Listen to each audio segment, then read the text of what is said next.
আল্লাহ পাক যা কিছু সৃষ্টি করেছেন তা মানুষের কল্যাণের জন্যই। তিনি অনর্থক কোনো কিছু সৃষ্টি করেন নাই। আদিকাল থেকে মানুষ প্রাকৃতিক গাছগাছড়া, লতাপাতা, ফলমূল দিয়ে চিকিৎসা সেবা করে আসছেন, যা পার্শ্ব প্রতিক্রিয়া মুক্ত। আধুনিক চিকিৎসা বিজ্ঞানের সেই স্বাস্থ্য সেবা রোগে শোকে জর্জরিত মানুষের মাঝে পৌঁছে দিতে আমরা বদ্ধপরিকর। আমার স্বাস্থ্য ছিল না, আমি অনেক শুকনো ছিলাম। তারপরে আমি এক জায়গায় এই ঠিকানাটা জেনে এখানে আসার পরে এখান থেকে চিকিৎসা করে আমি স্বাস্থ্য ভালো হয়েছে। এই জন্য আবার আমার আরেকটা বান্ধবীকে নিয়ে আসছি। আমার এক ফ্রেন্ড, তার শারীরিক কিছু গোপনীয় সমস্যা ছিল, এখন সে অনেকটাই পুরোপুরি সুস্থ। তো তার পরামর্শ করে আমি এখানে আসছি। এসে আমি এখানকার হেকিম সাহেবের সাথে যোগাযোগ করলাম। উনি আমাকে কিছু ওষুধ দিল, আমি ওগুলা খাওয়ার পর এখন মোটামুটি সুস্থ। আজকে আমি হেকিম সাহেবের সাথে দেখা করতে এসেছি। মনে রাখবেন, চিকিৎসক যদি হয় অভিজ্ঞ আর ঔষধ যদি হয় নির্ভেজাল, তাহলে যে কোনো কঠিন রোগ থেকে মুক্তি পাওয়া যায়। তাই বাংলাদেশের শ্রেষ্ঠ অভিজ্ঞ চিকিৎসকের তত্ত্বাবধানে চিকিৎসা নিয়ে স্থায়ীভাবে জীবনযাপন করুন। আমাদের পার্শ্ববর্তী এলাকা অনেকেই বলে যে হার্বাল চিকিৎসা ভালো। আমি অনেকদিন যাবৎ পাইলস রোগীতে ভুগতেছিলাম, এখানে আসছি, ওনারা ভালো হয়েছে। অনেকেই বলছে যে এখানে আসেন, পাইলস চিকিৎসা ভালো হয়, আমি ভালো হয়েছে। এই জন্য আমি তাদের কথার মতো এখানে চিকিৎসা নিতে আসছি আর কি। আমি দীর্ঘদিন যাবৎ শ্বাসকষ্টে ভুগতেছিলাম। কাশতে কাশতে মাঝে মাঝে আমার দম বন্ধ হয়ে আসতো।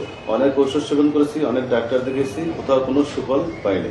আমার এক প্রতিবেশীর এই সমস্যাই ছিল। সে এখান থেকে ঔষধ সেবনের মাধ্যমে সুস্থ হয় এবং আমাকে এই জায়গার ঠিকানাটা দেয়।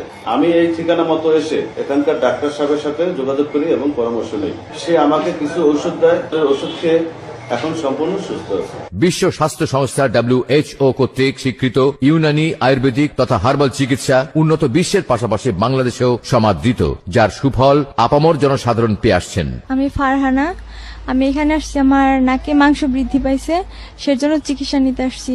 আমার বান্ধবী সামিয়া, ও এখানে চিকিৎসা নিছে এবং কেউ ভালো হয়েছে।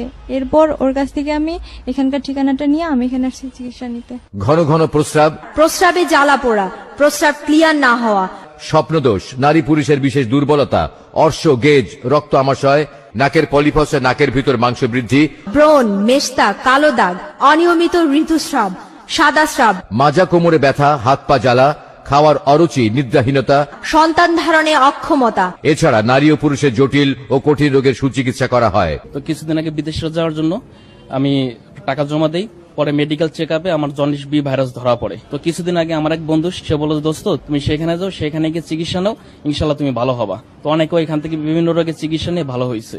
সেই কথাটা আমি বিশ্বাস করে আমি গত 15 দিন আগে এখানে এসে হাকিম সাহেবকে দেখার পরে তো সেখানে 15 দিন ওষুধ খেয়ে ইনশাল্লাহ আমি অনেক ভালো। তো এখন আবার আজকে আসছি নতুন করে আর কিছু ওষুধ নেওয়ার জন্য। এখানে অভিজ্ঞ চিকিৎসক দ্বারা স্বাস্থ্যহীনতা, হাঁপানি ও শ্বাসকষ্ট, jaundice, liver, B virus, HBsAg positive, অর্শ, গেজ, পাইলস, বাত ব্যথা, নাকের পলিপাস ও নাকের ভিতর মাংস বৃদ্ধি, মেদ ভুঁড়ি, বর্ণ, মেস্তা সহ মহিলাদের যে কোনো শারীরিক সমস্যার স্থায়ী চিকিৎসা করা হয়। সম্মানিত ভাই ও বোনেরা, যে কোনো রোগে আপনাদের পাশে বিশ্বস্ত বন্ধু হয়ে